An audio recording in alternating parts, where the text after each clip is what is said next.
Sean todos bienvenidos una vez más. Hoy tenemos una palabra nueva. Ya hemos cerrado los estudios acerca de la voluntad de Dios. Yo hoy traigo, con misericordia de Dios, una palabra que, de las muchas que me ha dado Dios, debo decir que es completamente inspirada por el Espíritu. No es un mensaje mío en sí, ha sido algo que Dios se ha encargado de poner en mi corazón para predicar hoy día. Gracias, Señor. Así que creo que va a ser de mucha bendición para todas nuestras vidas. Yo sé que sí, la palabra es muy, muy importante y que espero que todos atesoremos. Así que le invito a que vayamos a la palabra que está en Segunda de Timoteo. Segunda de Timoteo, capítulo 2, versículos 11 al 13. 11, 13. Vamos a poner aquí, como siempre, el respaldo. Del 11 al 13. Y esta palabra se titula La importancia del autoconocimiento. La importancia del autoconocimiento. Ese es el título que le he dado a esta palabra. Vamos a leerlo en el nombre de nuestro Salvador y Señor. Dice así: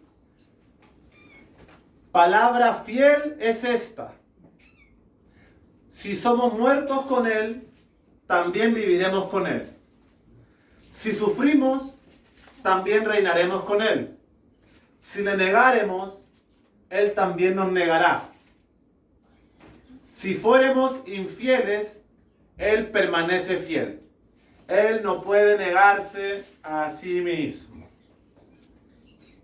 Qué preciosa palabra que Dios nos regala en esta hora. Me interesa la frase que se encuentra en 2 de Timoteo, capítulo 2, versículo 13.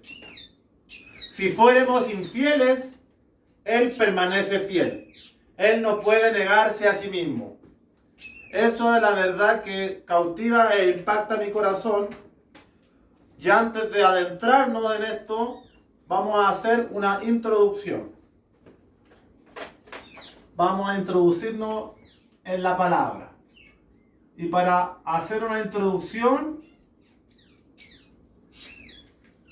les voy a dar el motivo de esta palabra. Esta palabra que se titula La importancia del autoconocimiento.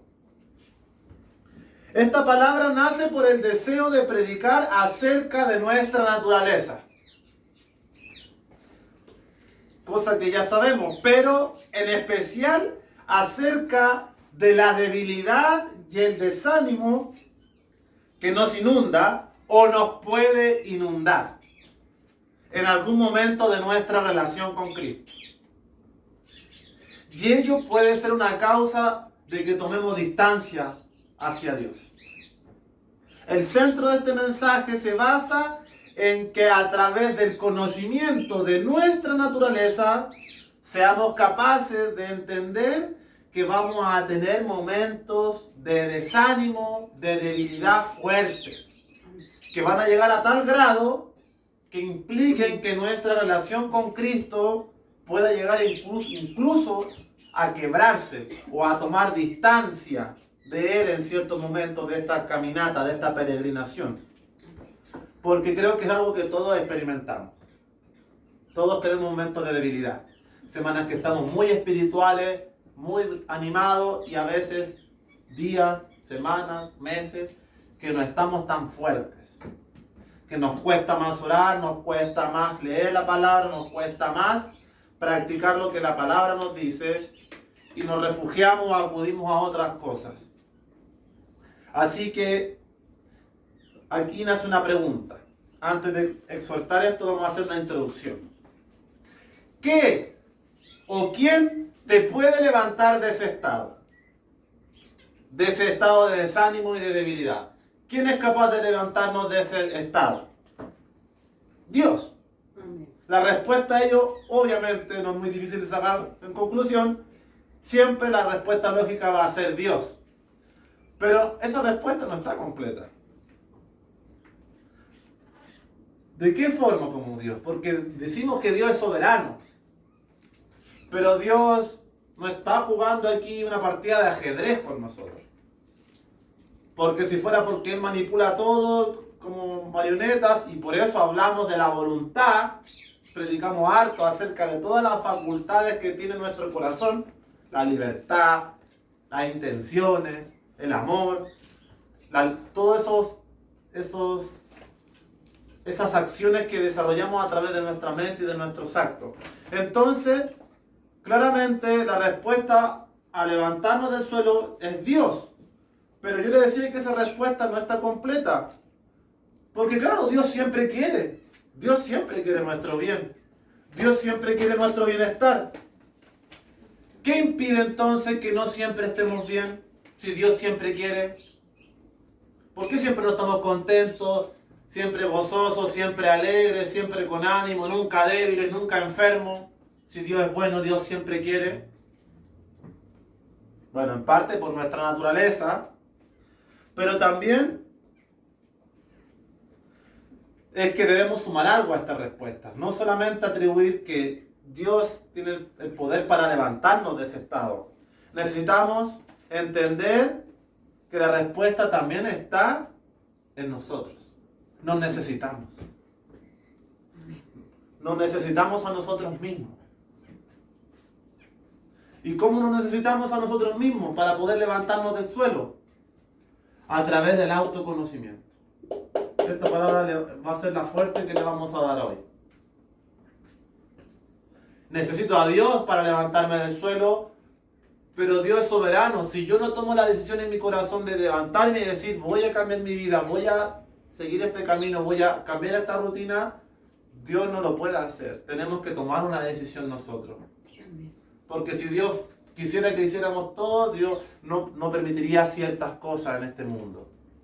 Él es soberano, Él tiene control, Él guarda, cuida de nuestras vidas, pero hay cosas que nosotros tenemos que hacer. Son nuestra responsabilidad. Por algo vamos a ser presentados delante del tribunal para ser recompensados en base a lo que hagamos. Entonces nos necesitamos a nosotros mismos. Necesitamos a Dios, pero también nos necesitamos a nosotros mismos. Y eso se logra a través del autoconocimiento. Y ahora me va a entender mejor y vamos a ir esclareciendo y me va a decir, ahora sí lo entiendo. Porque así como se presenta inicialmente, quizás no se comprende a cabalidad. ¿Qué es el autoconocimiento? El autoconocimiento se define como la capacidad de conocerse completamente a sí mismo.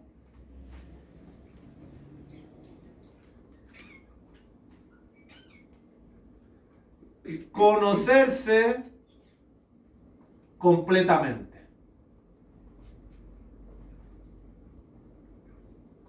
Ese es el autoconocimiento.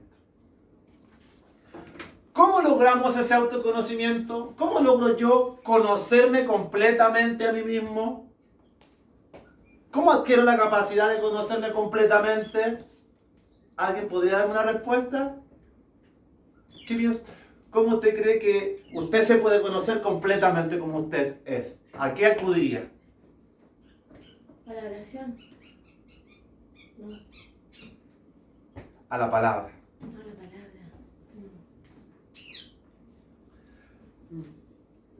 La palabra es un reflejo. La palabra es un espejo. Cuando usted va a un espejo a mirarse, usted se está autoconociendo. Tengo la oreja más grande, la nariz más respingadita, los labios más carnosos. Usted se contempla, se autopercibe, se autoconoce carnalmente, en la vanidad, en lo externo. Pero ¿cómo yo me conozco completamente internamente? Mi corazón, mis intenciones, mis deseos, mis pensamientos, mis anhelos, mis sueños, mis metas. Todo lo que yo soy internamente. ¿Dónde me veo en ese espejo si el espejo natural me muestra mi rostro solamente? La escritura me muestra lo interior. La escritura me revela la naturaleza de mi alma. La respuesta entonces es el espejo, la escritura. Allí la respuesta está completa. No solo usted necesita de Dios, usted necesita también de sí mismo. Necesita conocerse a usted mismo a través de la palabra, para que usted tenga fuerza y pueda ponerse de pie cuando esté débil. ¿Por qué? Vamos a ir entendiendo más, con mayor claridad todo esto.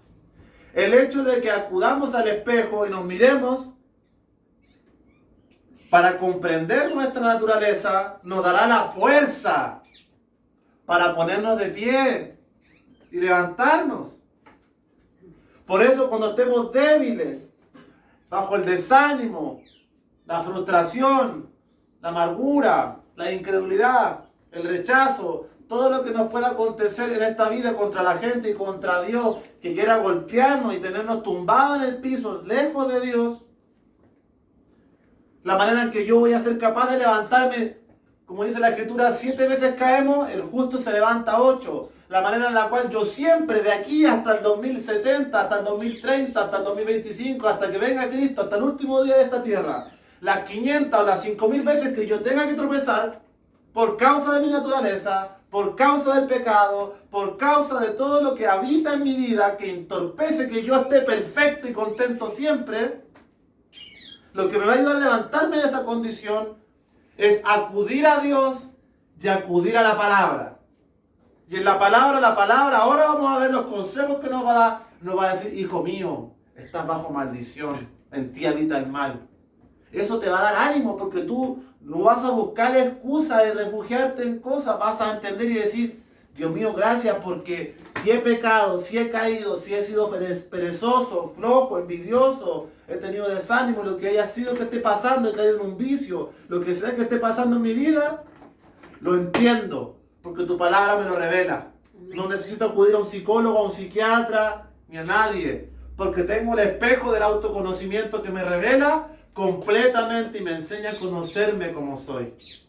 Y me enseña a conocer a los demás también. Amén. Amén. Aldous Huxley, quien vivió en el 1894 y en el 1963 falleció, fue un escritor y filósofo británico, conocido por sus novelas, ensayos, poesías y libros. Aldous Huxley tiene un libro que se llama Un Mundo Feliz, que Manuel debe conocer, a Andrés también, que es un libro que relata lo que la sociedad está viviendo. Y lo escribió hace más de 60 años. Un futuro distópico, una dictadura de la ciencia. Este tipo realmente es digno de reconocer ciertas cosas en las cuales él profundizó. Y Aldous Huxley dijo lo siguiente: si la mayoría de nosotros permanecemos ignorantes de nosotros mismos, observe, si la mayoría de las personas, si la mayoría de nosotros permanecemos ignorantes a nosotros mismos, es porque el autoconocimiento es doloroso. Amén. Y preferimos los placeres de la ilusión. Sí, Señor. ¿Acaso al ser humano, a su amigo, a su hermano, a su familiar, que usted le manda a mirarse en el espejo de la palabra y que el espejo le diga, mira, eres un pecador, un lascivo, un mentiroso, un atrevido, un contumaz? ¿Usted cree que para esa persona va a ser agradable conocerse a sí mismo? No va a ser grato. No, evado ese espejo. Voy a refugiarme en los placeres de la ilusión. ¿Cuáles son aquellos placeres de la ilusión que se refería a Huxley? Bíblicamente, o dicho de una forma bíblica, preferimos los placeres del pecado. Preferimos refugiarnos en el pecado antes que reconocer nuestros errores y hacernos responsables de nuestras decisiones. Huxley decía que uno de los problemas del ser humano es que somos ignorantes a nosotros mismos. No buscamos saber por qué me comporto de la manera que me comporto. ¿Por qué cuando estoy en un puesto de trabajo y veo que a mi compañero le va mejor que a mí siento envidia? ¿De dónde viene esa naturaleza? ¿De dónde viene ese pensamiento en mi corazón de sentir envidia de porque el otro le va mejor que a mí? La gente no busca ese conocimiento, decir, ¿por qué siento esta envidia? ¿Por qué cuando veo a mi pareja o mi esposo conversar con una mujer siento celo? ¿Por qué cuando voy a cierto lugar me tiento a tomar las cosas que no me corresponden? Es por dar ejemplos sencillos. Usted sabe que esto es infinito. ¿Por qué me comporto de esta manera? ¿Por qué evado y prefiero ser ignorante a lo que soy? ¿Sí o no que es un escáner absoluto de lo que la sociedad es? Se esconde y va y se refugia en los placeres de la ilusión. Vivamos mejor la vida, disfrutemos. La vida es corta. Y evado mi responsabilidad. ¿Por qué? Porque es doloroso. La verdad es dolorosa. A los cristianos y a los no cristianos nos cuesta hablar con la verdad. Nos cuesta tener una amistad y decirle, mira, no me gusta esto de ti. Nos cuesta. Pero tenemos que aprender a practicarlo y gloria a Dios porque hay personas que sí tienen mayor atrevimiento y sí encaran. Y a pesar de que a veces se les va la manera en que lo dicen, pero es mucho más sano ir al hueso y decir las cosas. Pero evadimos siempre eso. Así que, si nosotros tomamos esta actitud de la gente, permanecer ignorantes a nosotros mismos y acudir al pecado, a estos placeres de la ilusión, lo primero va a generar un placer al principio. Claro, tengo un problema, estoy afligido, estoy entristecido, voy y me refugio en algo. Y ese algo me genera placer y satisfacción en un momento. El ejemplo que siempre se me viene en este instante son los vicios. Son la mejor manera en la cual uno vacía esa ansiedad, esa desesperación, esa incertidumbre. Y claro, encuentra un reposo momentáneo. Se calma la ansiedad, se calma el dolor. Pero luego vienen las consecuencias, de las cuales no se puede esconder. Mientras que si usted hace lo segundo, es decir, usted enfrenta, en vez de ir a refugiarse al placer, al pecado, usted enfrenta, quizás en un principio va a traer desagrado. Enfrentar el espejo, enfrentar la verdad no va a ser grato, pero después va a recibir las recompensas, va a recibir la tranquilidad que necesita para sostenerse en este mundo. Así que, amados, no huyamos de lo que somos. No seamos cobardes. Siempre que hablo de cobardía me acuerdo de Timoteo. Dios no nos ha dado espíritu de cobardía. No huyamos, no seamos cobardes. En vez de acudir al vicio, en vez de acudir al placer, acudamos a Dios. Acudamos a Dios en oración. Y al consejo del autoconocimiento que nos brinda la Escritura. Amén. Aquí está el mayor refugio, uno de los mayores refugios.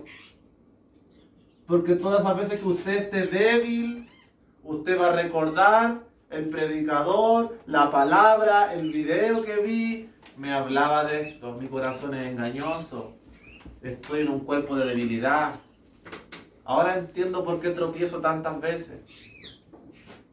Pero voy a enfrentarlo. Me voy a poner de pie porque soy un hijo de Dios. Amén. Así que esa ha sido una introducción para conocernos a nosotros mismos. El autoconocimiento se logra a través de la Biblia. No a través de filosofías, rudimentos y huecas sutilezas que son conforme a las tradiciones de los hombres, conforme a las tradiciones del mundo y no conforme a Jesucristo, el verbo, la palabra, en quien habita corporalmente la plenitud de la deidad. Aquí tenemos nosotros la verdad, le duela a quien le duela. Qué impresionante y qué privilegio es que podamos contar en nuestras manos con la verdad. Y como siempre digo, la gente le encanta criticar la Biblia, pero Dios es tan sabio que se reveló a través de un libro que usted se puede comprar por 1000 pesos en el Persa. el más pobre puede acceder a este libro. Dios lo hizo de una manera en la cual fuera universal. Todos pudieran acceder. No hubiera discriminación. Por más que la Iglesia Católica lo mantuvo en secreto y lo abría bajo llave, pero siempre estuvo su verdad revelada a todos. Y por eso es un buen hábito que regalemos Biblias. Amén. Así que ya que hemos visto la introducción, ahora vamos a ver nuestra naturaleza. Fíjese que todavía no hablo de Timoteo, porque queremos navegar por todos estos océanos para recién después desembarcar en lo que decía Timoteo. Si fuésemos infieles, Él permanece fiel. Así que acerca de nuestra naturaleza, le pido que vayamos a 1 Corintios capítulo 15, versículo 43. Dice 1 Corintios 15, 43. Se siembra en deshonra, resucitará en gloria. Se siembra en debilidad, resucitará en poder. Amén. ¿Qué nos quiere decir esta palabra? Que el cuerpo en el cual estamos habitando y morando en este instante es un cuerpo que ha sido sembrado en deshonra y en debilidad. Esa es su naturaleza. Mi naturaleza, el espejo bíblico, me dice que soy débil y deshonroso. Y muchas otras cosas más, porque hemos tomado solo un versículo. Dios nos da a conocer dos atributos de nuestra naturaleza, para que cuando estemos débiles, gracias a este autoconocimiento de mí mismo, yo me levante y diga, bueno, vamos adelante, si es lo que hay, no puedo salirme de este cuerpo, tengo que estar en esta prisión todavía, en este tabernáculo temporal. Como Pablo dice, gemimos en estos cuerpos, más quisiéramos la redención. Pero ahora tenemos trabajo que hacer y no podemos permitir que el pecado y el mal que hay en nosotros, que nos impide correr muchas veces con más rapidez, sea un motivo para decir, no, yo abandono, yo deserto la carrera porque soy pecador. No, no hay excusa. Porque el autoconocimiento me revela cómo soy y me tengo que poner de pie en algún momento. Se siembra en deshonra. La palabra deshonra es la palabra griega atimia. Atimia. Significa vergüenza, deshonor, percibido como sin valor. Vergüenza, deshonor, sin valor. Y estas son las cosas que yo le atribuyo al Espíritu Santo. Yo estaba haciendo todo este mensaje con esta frase del autoconocimiento, con esta palabra que citaba Huxley, y voy al significado griego y equivale esta palabra de deshonra, significa con desprecio a saber de sí mismo, con desprecio a autoconocerse. Me da vergüenza reconocer lo que soy. Esta palabra nos da a entender que hay infamia, vileza. Bueno, no conozco mucho esas palabras. Bueno, de forma más sencilla, hay maldad en nosotros. Deshonra, vergüenza. Desprecio saber de mí mismo. No quiero, prefiero, como decía Huxley, acudir al placer de la ilusión. Y esto va a quedar más claro con el siguiente pasaje que vamos a ver. Y la segunda palabra que aquí se nombra es la palabra debilidad. Se siembra en debilidad. La palabra debilidad es la palabra astenia en el griego. Significa fragilidad, falta de fuerza, enfermedad, sufrimiento, calamidad. La definición más potente de esta palabra es sin fuerza. Así que esta palabra debilidad es astenia en el griego. Y deshonroso, astenia, perdón, era con N, astenia. Y deshonroso era atimia. La voy a anotar aquí. ¿Por qué la puedes notar? Por algo. La palabra entonces, astenia, es debilidad, fragilidad, falta de fuerza. Esa es nuestra naturaleza.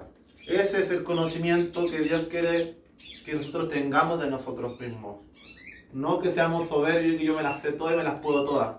Yo soy máquina, nunca me agoto, nunca me canso, yo lo resuelvo todo. Soy autovalente, soy autosuficiente. Mentira. Yo la otra vez le comenté, en el griego el prefijo a es negación. La palabra estenia es fuerza. Pero si yo le agrego la a, astenia, es sin fuerza. Es como cuando hablábamos de Satanás y decíamos, es el anomia, sin ley. Porque nomos es ley, pero anomos es sin ley. Entonces aquí la palabra quiero que entienda que la riqueza y la profundidad en el fondo lo que nos da a entender es que es sin fuerza, porque es la negación de fuerza. Eso quiere decir, por más que yo le diga debilidad, fragilidad, sufrimiento, enfermedad, lo más fuerte de esta palabra es que no tenemos fuerza. Sin fuerza significa. Podemos tener fuerza claramente para desenvolvernos en ciertas cosas en la vida, pero en lo espiritual, el alimento viene de la palabra. Este cuerpo físico descansa, hace ejercicio, puede ir para allá, para acá, amanecerse y sigue adelante. Carnalmente podemos tener mucha fuerza, pero estamos hablando de la naturaleza espiritual. Necesitamos la fuerza que viene del cielo. Así que esta palabra se refiere a una dolencia que priva a alguien de disfrutar o lograr lo que le gustaría hacer. Mire qué interesante. ¿Cuántas personas conoce usted que están bajo este yugo, bajo esta semilla? Personas que quieren disfrutar y lograr algo que les gustaría hacer. ¿Cuánta gente no está frustrada, sin ofender a nadie, por algo que quiso hacer, por algo que deseaba hacer y nunca lo logró, nunca lo hizo? ¿Cierto? No ser lo que yo hubiese querido, sin ofender a los más adultos, es un llamado de atención a los más jóvenes. Que nosotros no tengamos que llegar a un punto de nuestra carrera y decir, no he disfrutado y no he logrado lo que yo quería hacer. Tenemos que encomendar nuestra alma, nuestra vida a Dios para que nos guíe a sus propósitos, porque como decía Romanos, para comprobar su buena voluntad, agradable y perfecta. Voy a conocer realmente lo que Dios quería para mi vida, en lo que yo era bueno, en lo que yo era genio, en lo que yo realmente era máquina. Eso me tenía Dios preparado para mí. No porque Él me tenía y porque Él quería imponérmelo, sino porque realmente es para lo que yo nací. Y es lo que me va a encantar. Es como yo le decía en mi llamado. Yo tengo mi carrera de ingeniero, me gustan las matemáticas y muchas otras cosas. Pero dentro de mí había un deseo de enseñar. Ese era lo que Dios... Y me encanta enseñar lo que más amo. Entonces no es que Dios, no, tú tenés que enseñar porque yo digo. No, es porque lo que Dios está dictaminando para tu vida es lo que tú te va a encantar. Y tú lo vas a disfrutar y vas a decir, realmente yo quería ser mecánico, quería ser ingeniero, quería ser futbolista, pero realmente debo decir que lo que Dios quería para mi vida es lo que más disfruto yo, es lo mejor. Y así tiene que ser con cada uno de nosotros. Y como siempre digo, nunca es tarde. Otra manera de conocernos. Y aquí tenemos que ir al espejo, como decía la tía Eli, al reflejo. Santiago. Aquí a más de alguno le va a doler lo que tengo que decir. Esta palabra es primeramente para mí, hermanos. Porque yo he tenido semanas últimamente de flaqueza, de debilidad, de desánimo. Entonces, realmente era más interesante que cualquier otra cosa. Los placeres de la ilusión. Pero ahí en ese momento supe examinarme, verme a mí mismo. Dios mío, soy débil, soy pecador, he fallado, me he equivocado, he tenido semanas bajas, me enfermé, etc. Pero vamos, autoconocimiento. Sé cómo soy, entiendo mi comportamiento, mi maldad. No voy a dejar que eso me prive de seguir conociéndote y creciendo.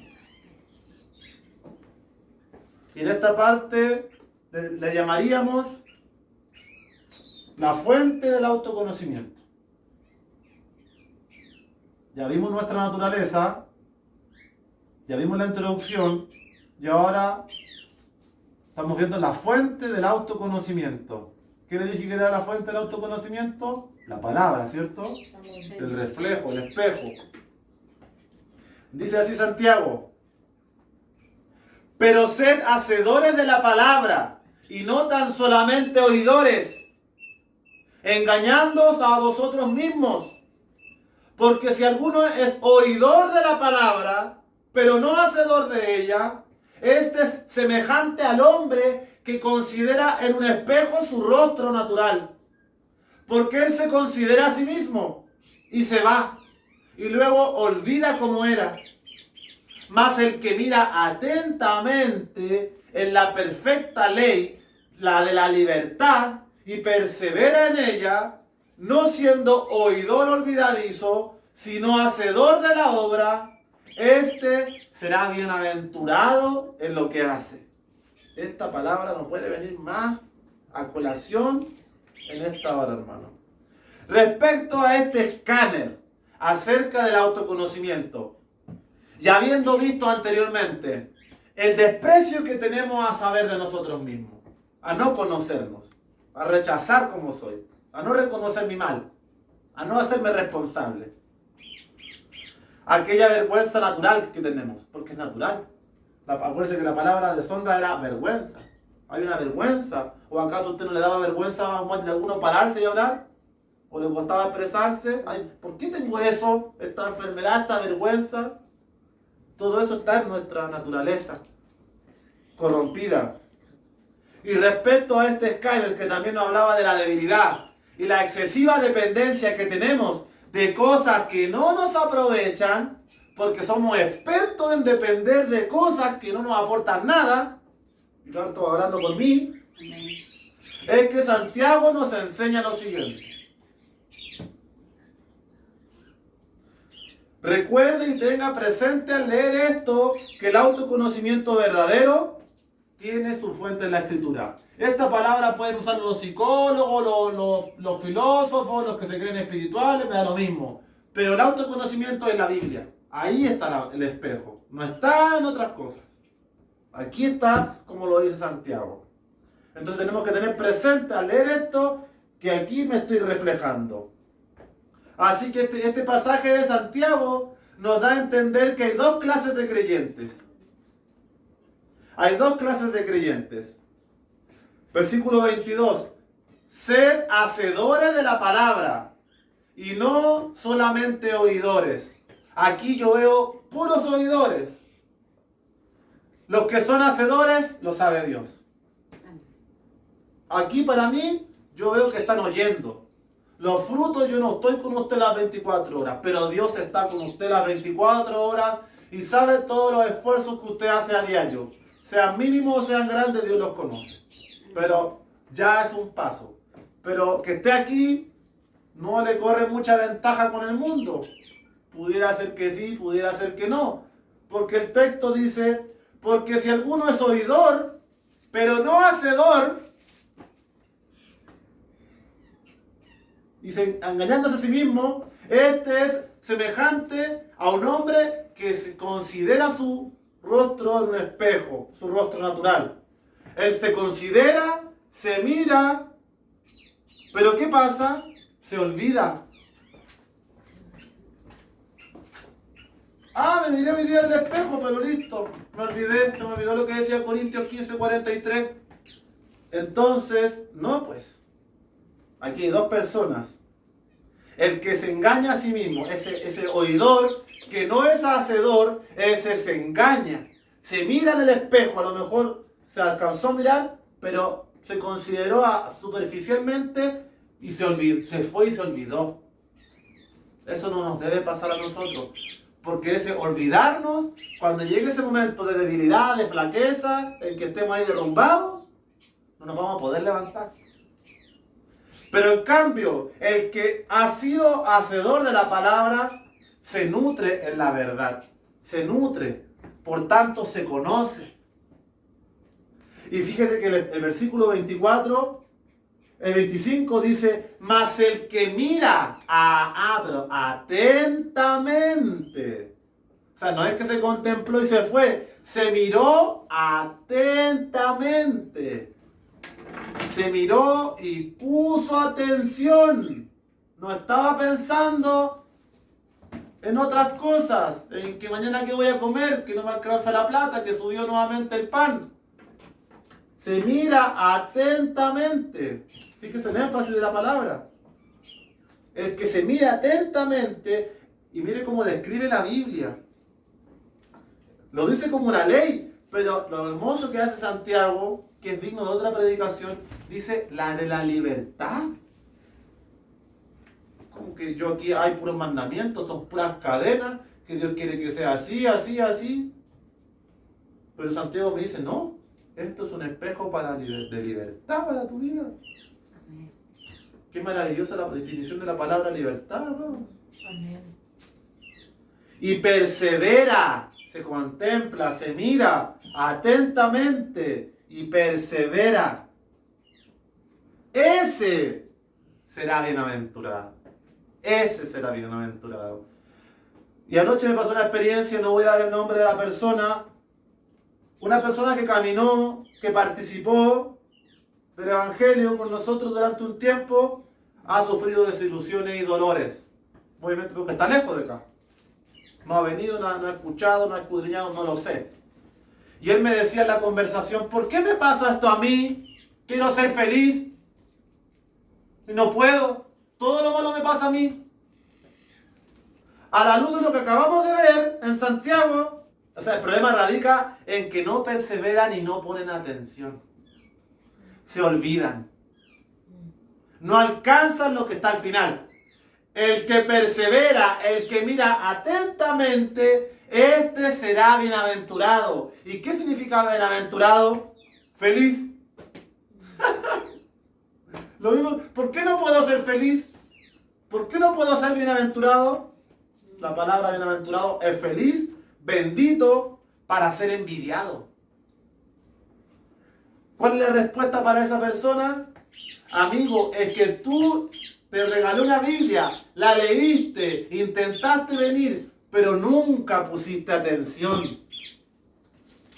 Nunca perseveraste. Y hoy tienes que pasar por esa sombra y ese valle.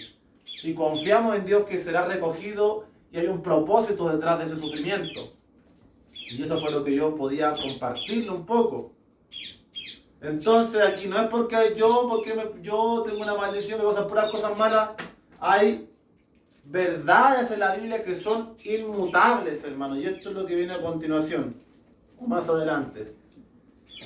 Yo no quiero que usted venga solo a oír. Yo no quiero que usted esté conectado o sentado aquí y sea como dice Santiago, oidores que se engañan a sí mismos. A mí no me sirve, mucho menos a Dios. No porque a mí no me produzca algo, hermano. Obviamente uno le ama y quiere lo mejor. El problema es que usted está frustrando su peregrinación, su llamado, su propósito, su caminar con el Señor. No va a prosperar. Y yo sé que muchas personas creyentes han tenido amistades y personas que van a la iglesia años y viven años con cadenas. Años con cadenas.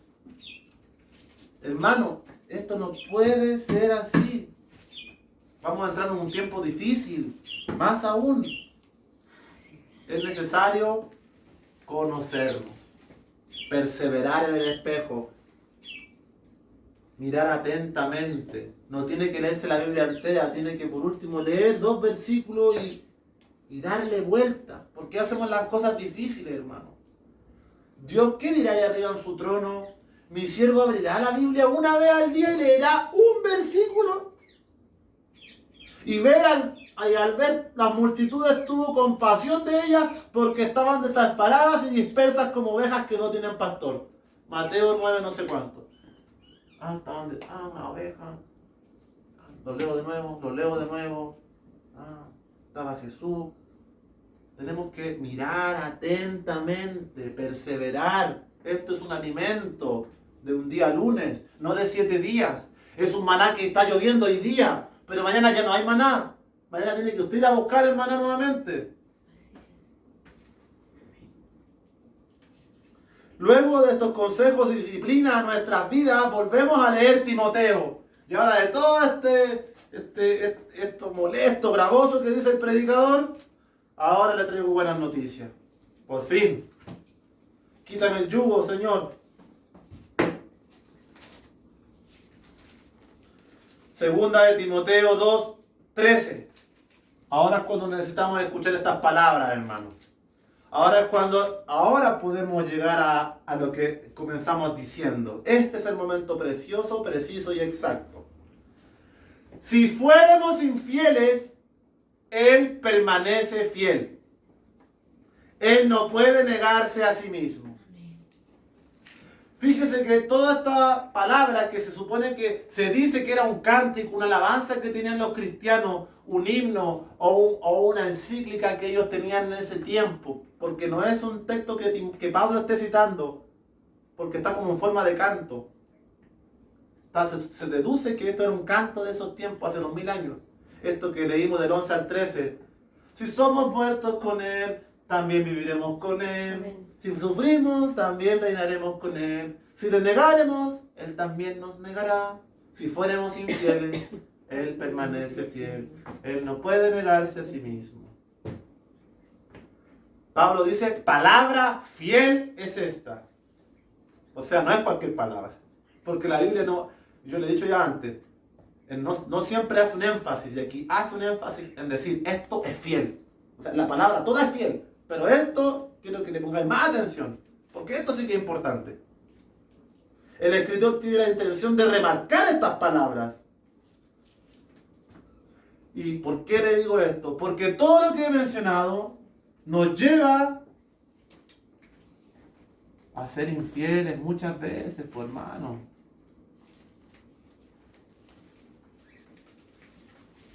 Somos muchas veces infieles a Dios, de acto y de pensamiento. Sí, Señor. Necesitamos escuchar esto en esta hora. Que a pesar de toda esta debilidad, deshonra, vergüenza, sin fuerza y mucho más que nos dice la palabra, tengo un Dios que permanece fiel. Y usted, para entender esto, es como una relación de pareja. Todos estamos expuestos a ser engañados por nuestra pareja, esposo y compañera. Jamás, nunca piense que a usted no le puede pasar. Por más que sea perfecto, tranquilo, buen marido, lo que sea, jamás. Así es. Dios no le llama a usted a desconfiar, no. Pero usted tiene que tener una resquicia escondida de decir, Dios mío, tú eres primero y yo tengo que entender que aquí todo me puede pasar. Amén. Y Dios a mí personalmente se ha encargado de enseñarme a recibir un par de puñaladas de personas cercanas. Para que mañana yo ya esté, porque yo era una persona muy inocente, quizás todavía no soy, pero ya comprendo mejor, y ya sé a lo que me expongo. Entonces no va a doler tanto. Aquí está la mayor riqueza. Palabra fiel es esta. Él permanece fiel. Usted necesita escuchar esto. Luego de este examen de autoconocimiento, debilidad, deshonra y maldad. Esto es un refrigerio y medicina a dicha enfermedad que todos cargamos. Yo no sé cuántas veces usted está atribulado en su hogar. Sobre todo en aquellos malos tiempos que nos puedan tocar vivir, porque podemos estar bien, tenemos buenas semanas. Pero, ¿quién sabe el mañana, cierto? Así que, esta palabra fidelidad también está relacionada con lo que yo le hablaba de los prefijos y las palabras griegas. Pistos es fiel. Apistos o apisteo es infiel. Es siempre la negación, el a. Entonces un infiel es que no cree. Tiene la tendencia, o tenemos la tendencia a no dejarnos ser persuadidos por Dios. Preferir nuestro propio consejo. No, yo no acudo a la palabra. Yo sé lo que tengo que hacer. Mentira. Considérate en el espejo. No seas como aquel que se mira y se olvida. No seas, ¿por qué? Porque el abrir el espejo, chuta, ya Dios me va a confrontar. Otra vez me va a hablar la palabra. Autoconocimiento doloroso, como decía Huxley. Pero fiel es alguien que cree en el Señor. ¿Eres capaz de reflexionar en esto, hermano? ¿Eres capaz de reflexionar en lo que significa que tú estás sirviendo a un Dios que es fiel siempre? ¿Que jamás te va a engañar? ¿Puede entender ese amor, esa perfección? A pesar de cuántas veces podamos tropezar, y creo que son innumerables, hablo por mí, tenemos un Señor y Dios que dice, confía en mí, yo soy fiel. Yo no me puedo negar ni contradecir. Lo que Él ha dicho se cumple. Lo que está escrito no se puede alterar, porque su verdad es inmutable. No muta, es siempre, permanece. La palabra permanece por siempre. Palabra fiel es esta. Yo soy el que soy. Yo soy fiel. No puede cambiar, no como nosotros. No es bipolar, no es mañoso. Entienda el Dios que usted ha decidido servir. Ese es el Dios verdadero. Ese es el único Dios genuino que nos ama y que tiene tanta paciencia y que nos usa. Mire, a mí me dio esta palabra, me encaminó un mensaje, la experiencia con este muchacho. Salomé lo llamó un muchacho que está en la cárcel y en el audio le decía, si fuéramos infieles, Él permanece fiel, le decía un muchacho que se convirtió en la cárcel. Dios se encargó de confirmarme esta palabra, siendo que yo no hice ningún mérito en la semana, hermano. Entienda el Dios que usted está sirviendo. Amén. Amén. Gracias, Señor. Autoconocimiento. Autoconocimiento de nosotros mismos y conocimiento de Dios. Pues si la palabra no es solamente un espejo para usted, usted está conociendo, como dice Corintios, tenemos la mente de Cristo. ¿Cómo tengo la mente de Jesucristo? Sí, tiene la mente de Jesucristo. ¿Y quién es Jesucristo? El más pulento, ¿no? Amén. Gloria a Dios. ¿Lo cree? Amén. ¿Pistos? ¿Fiel, confiable? ¿O no cree? Apisteo. Ser infiel. Para terminar, lo último. Un salmo que me vino a la mente, que siempre he querido leer. Me gustaría leerlo entero, pero no lo vamos a leer entero. El Salmo 107. Versículo 1 al 9. El Salmo 107.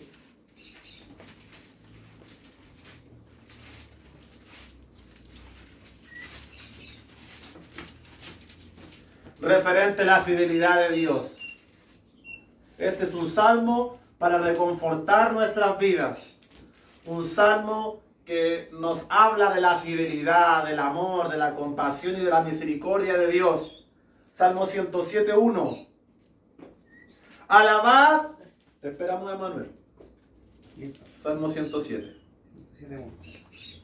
Alabad a Jehová, porque Él es bueno, porque para siempre es su misericordia, porque a veces es su misericordia. Para siempre. Para siempre.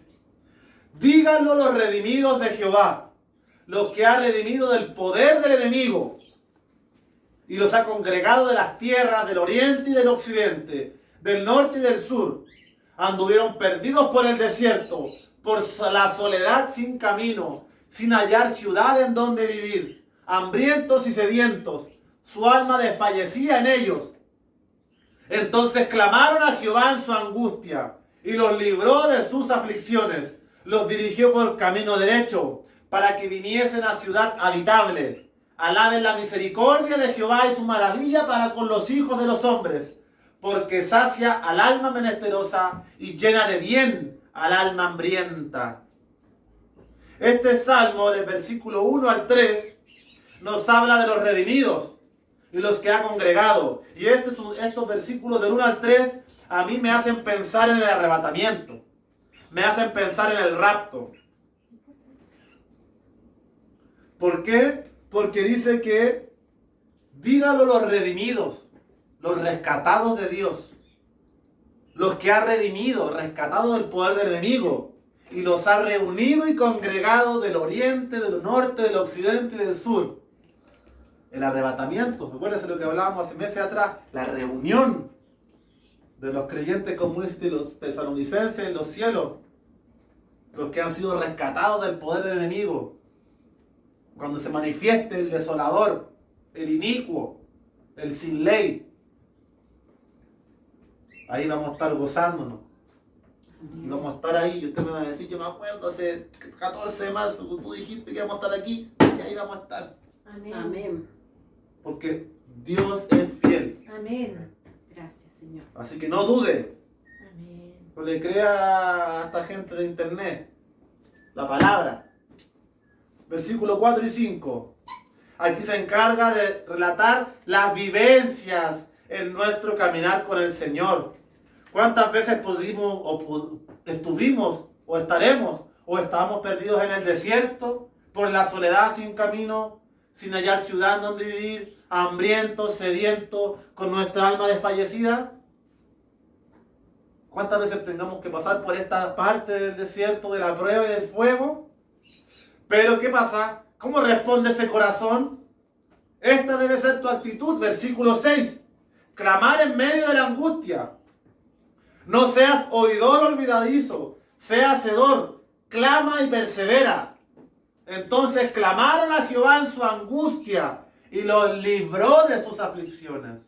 Allí está la oración, además del autoconocimiento, además de saber y acudir a la palabra, el clamor a Dios. Como yo le decía anoche cuando no tenía ganas de predicar, clamé a Dios y me libró de mi pereza, de mi ocio, de mi flojera. Gloria a Dios. Y la respuesta de Dios los dirigió por camino derecho para que vinieran a ciudad habitable. Dios dirigirá su vida, se encargará de enderezar lo torcido.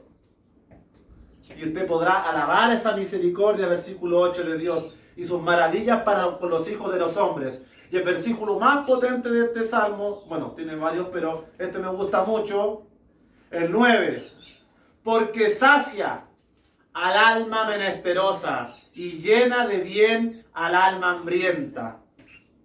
El alma menesterosa es el alma que se reconoce Necesitada de Dios. necesitada y sin fuerzas.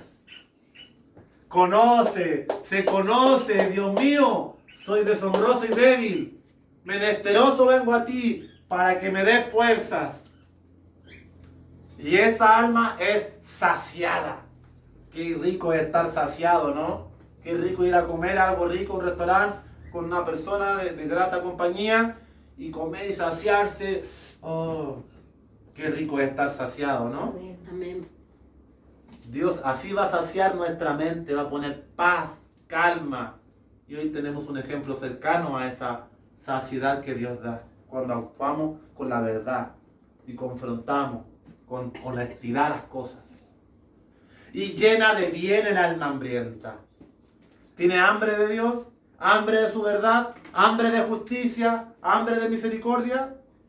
Bienaventurados los que claman a Dios, los que piden misericordia, porque ellos serán saciados, dice la palabra. Amén. Amén. Así que Dios le bendiga. Dios nos ha dado un examen acerca del autoconocimiento. Usted ha aprendido hoy día a conocer su naturaleza y eso a usted le va a dar mucha fuerza cuando usted esté pasando por el pantano del pecado, del deseo, de la tentación, del afán, de la enfermedad, de la angustia, de la tribulación, todas esas cosas a las cuales estamos expuestos y podemos ser expuestos el día de mañana.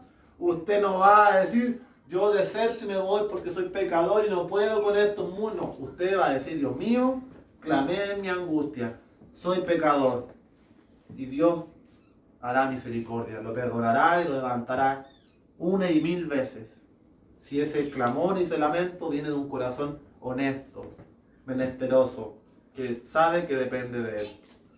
Que Dios les bendiga y espero que la palabra haya sido de bendición Amén. para que sepamos más de nuestras vidas No sé si seguiré hablando de esto o haré otro estudio. Lo iremos viendo con los días. El Señor dispondrá. Así que bendiciones a todos. Amén. Amén.